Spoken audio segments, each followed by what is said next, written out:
Good morning, welcome to the news tonight. The Health Minister says hospital operating theatres in Northern Ireland will be allocated to patients most in need during and after the coronavirus surge. Robin Swan warned that the peak of the third wave is expected in the third week of January. Cancer operations in Belfast had to be postponed earlier in the week due to pressure on the health service, which has seen health trusts cancelling elective procedures. The minister said patients may be asked to travel longer distances to access surgeries they urgently require.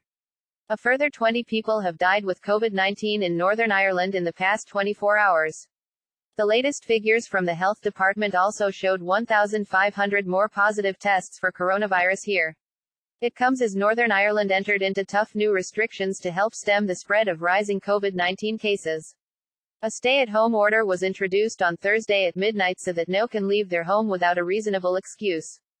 The PSNI will have the enforcement powers to order people home if engaging in prohibited activity, or if they are intending to do so. The law will remain in place until at least the 6th of February.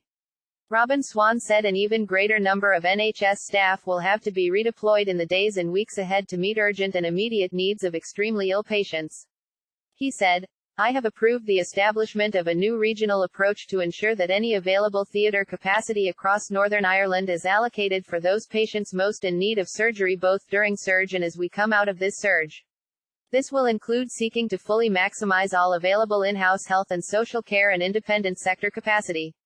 Whilst this may mean that patients will need to travel further for their surgery, I would rather see the highest priority treatments delivered elsewhere in Northern Ireland than not at all. The chief scientific advisor says up to 1 in 40 may have COVID-19 in parts of knee. Professor Ian Young warned that the recent doubling in case numbers will translate to the number of hospital patients with the virus. Meanwhile, the health minister has welcomed the announcement that the Moderna vaccine has received approval from Medicines and Healthcare Products Regulatory Agency. It is the third COVID-19 vaccine to receive regulatory approval. Mr. Swan says, allocations for Northern Ireland will be part of the overall UK stock and we look forward to its arrival in the coming months. As with all other COVID-19 vaccines, prioritization will be guided by the JCVI so those most at risk from this disease can receive protection first. The minister said to date, a total of over 58,000 first doses of COVID-19 vaccines have been administered to care home staff and residents as well as HSC staff. Over 6,000 doses of vaccine have been given by GPs since Monday, with many more practices vaccinating next week, he said. Sports now. Ulster's unbeaten start to the Pro 14 season has come to an end with a 24-12 loss to Leinster. A ruthless display in the second half helped the champions come away with victory in Friday night's interprovincial clash at the RDS Arena. Ulster took the lead with a John Cooney penalty after 14 minutes, before Dave Carney scored Leinster's first try of the match.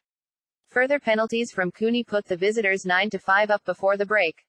Second half tries from Sean Cronin and Robbie Henshaw put Leinster in front, but Cooney landed a long-range effort to make it 17-12. Ulster pressed hard, but a further try from James Tracy rounded off the derby win for Leinster as they reaffirmed their status as favourites to retain the Pro 14 crown. That's it, very latest this morning. Have a good morning, go fuck yourself.